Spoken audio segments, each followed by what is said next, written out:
Have you ever wondered why that shiny new product, it just grabs your attention even when you absolutely don't need it?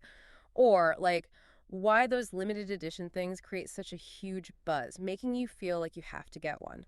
Well, there's actually a really fascinating reason for that deep inside your brain. It's like we're wired for it. Welcome to the Deep Dive. This is where we take your sources and really unpack the important stuff.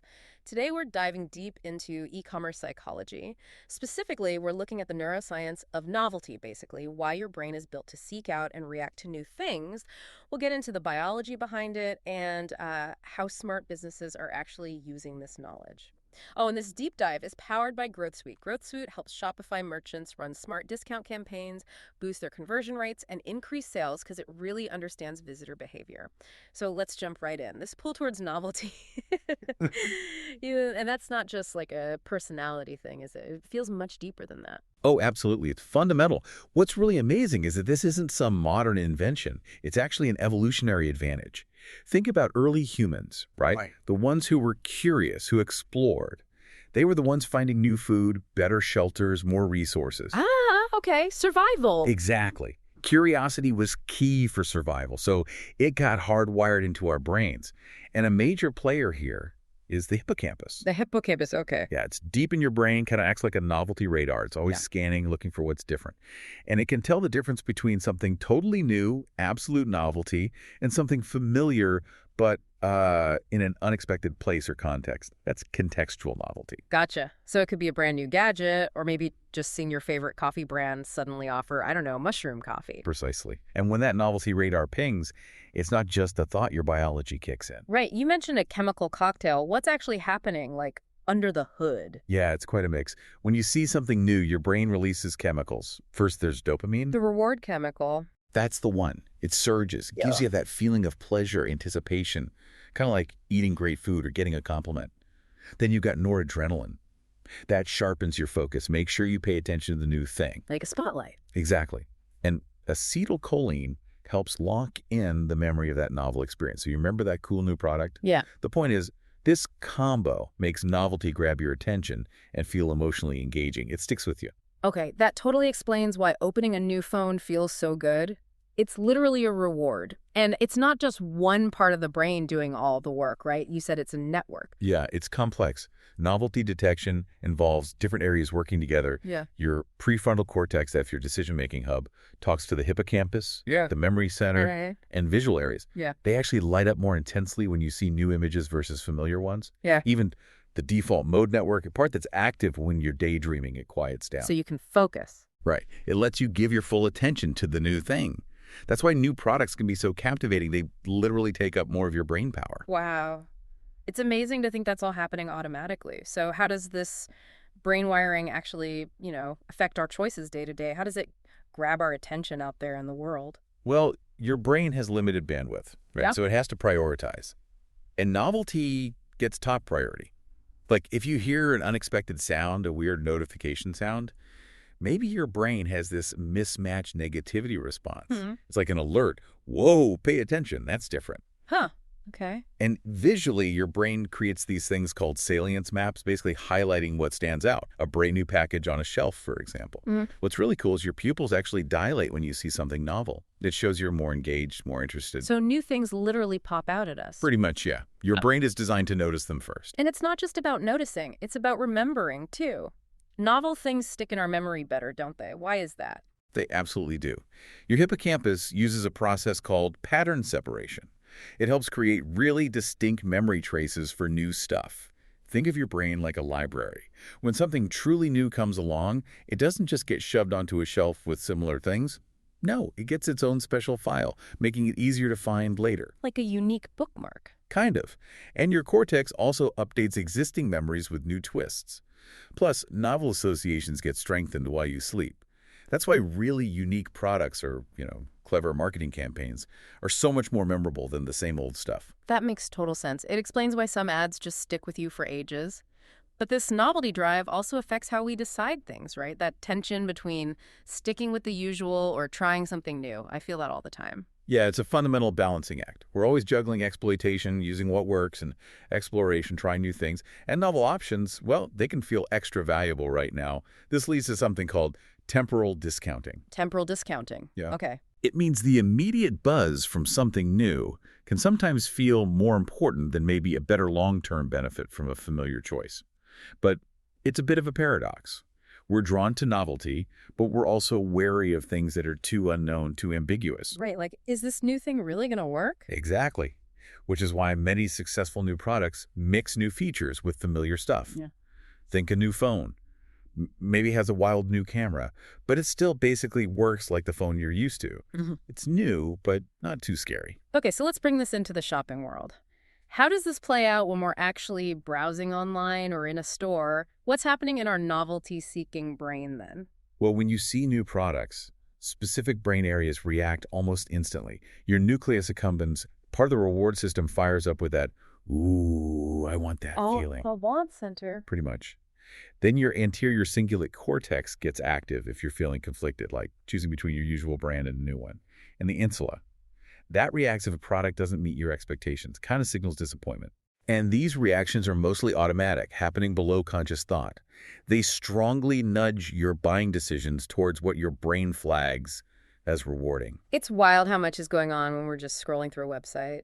And this preference for novelty, it changes, right? We get used to things. That's a great point. That initial dopamine hit from a new product creates what's called a prediction error. It feels super rewarding because it's unexpected. Yeah. But over time, with repeated exposure, that response weakens. That's habituation. So the shine wears off. Exactly. Even exciting things become ordinary, and we start looking for the next new thing. But here's something interesting. Brand familiarity can actually boost the novelty response. A new product from a brand you trust often gets a stronger positive reaction. Ah, okay. That makes sense for limited editions or seasonal stuff from big brands. Familiar but new. Precisely. It hits that sweet spot of trust and excitement. And this isn't the same for everyone, is it? I imagine some people crave novelty more than others, and maybe culture plays a role. Definitely. It varies a lot. There are genetic differences. Some people are just natural neophiles. They love novelty, thanks partly to their dopamine receptors. Others are more cautious. Culture matters too. Some cultures emphasize tradition, others focus more on innovation, and that shapes reactions. Age is also a factor. Younger consumers, generally, show stronger brain responses to newness. So for businesses, testing is key. You can't assume everyone reacts the same way. Absolutely critical. What's excitingly novel to one group might be confusing or even off-putting to another. You have to test across different demographics. Okay, so we got the science down. Now, the really interesting part for businesses, how do you actually apply this? How can e-commerce stores use this neuroscience smartly, say, for a product launch? Well, smart launches aim for what you might call an optimal novelty dosage. Right, not too much, not too little. Exactly. Enough to grab interest, but not so much it causes anxiety. It needs to feel approachable. And using multiple senses, multi-sensory priming, makes the response stronger. Think sight, sound, maybe even touch and unboxing. Like those big Apple keynotes. Very visual, dramatic. Precisely. They use stunning visuals, music, the whole experience. And how you frame it matters. Calling something revolutionary versus just improved triggers different brain responses, sets different expectations. It's about the whole package deal then, not just the product specs. And that includes the actual packaging and presentation too, I guess. Oh, massively. Visual novelty, unique colors, shapes, maybe animation on a website helps products stand out. Tactile surprises in packaging, like a really nice texture when you unbox something, enhance the experience and make it more memorable. Even scent. Limited editions sometimes use unique scents because smell is so strongly linked to emotion and memory. Like Coca-Cola putting names on bottles or Oreo always changing colors and flavors. Yeah, exactly. It keeps things fresh within a familiar frame. Feeling a comfort, new twist. And what about pricing? Can you leverage novelty there too? Oh, for sure. There's new premium pricing. Because novelty temporarily boosts perceived value, you can often charge a bit more initially. Then as the excitement naturally fades, that habituation we talked about, you might use novelty depreciation curves, strategic price drops to keep sales going, and anchoring is powerful. Introduce a really fancy new premium version, and suddenly your standard options look more reasonable. Right. Makes the regular one seem like a good deal. These strategies align with how our brain naturally responds to novelty over time. Okay, let's really unpack this for you, the Shopify store owner listening right now. We've covered the science, some general business applications, but how can you actually use this stuff? It can feel a bit abstract. And this is where something like Growth Suite becomes really practical. It helps you apply these insights directly. Exactly. What's great about a tool like Growth Suite is it lets you see this novelty response playing out. It tracks visitor behavior, figures out purchase intent. It can tell the difference between someone who's ready to buy and someone who's still on the fence. The hesitant browser. Right. So you're not just guessing. You can be precise, respond to where the customer actually is in their decision process and their brain state. And for those hesitant folks, the ones whose brains are doing that novelty versus familiarity calculation, Growth Suite can step in. It can show them a personalized, time-limited offer, like, hey, 5% off, but only for the next 15 minutes. Which creates real urgency. It taps right into that temporal discounting bias, making the novel offer feel extra valuable right now. And that countdown timer they use, it's super accurate, right? Stays the same even if you refresh the page. Yeah, it's designed to be high fidelity, really reinforcing that limited time scarcity across the site. It makes the offer feel genuinely exclusive in that moment. And then there's the post-purchase upsell feature in Growth Suite. Ah, yes, that's clever. Right after someone buys something, they're feeling good that dopamine high is still there. Prime psychological moment. Exactly. Growth Suite then presents a new, exclusive, one-time offer for another product. And it's usually just one click to accept. It leverages that heightened brain state when they're really receptive to another novel, rewarding offer. Super smart. And crucially, Growth Suite helps optimize discounts. You're not just slashing prices across the board. Right. It calibrates the offer. Maybe someone showing low intent gets a slightly bigger nudge, a higher discount. Someone who looks ready to buy might get a smaller one, or maybe none at all. So you protect your margins. Exactly. You minimize giving away profit unnecessarily, but you still use discounts strategically to boost conversions where it counts most. This sounds incredibly useful. So if you're listening and want to turn these psychological insights into actual sales on your Shopify store, Growth Suite has a 14-day free trial. Apparently, it's super simple, one-click install, no coding needed. You can try it free right now. Just search Growth Suite on the Shopify App Store to get started. So businesses are using these techniques, but how do they know if they're actually working? You can't exactly hook every customer up to a brain scanner. No, not practical. But you can track behavior that indicates novelty engagement. Things like dwell time analytics. How long do people spend looking at or interacting with the new feature? That shows attention.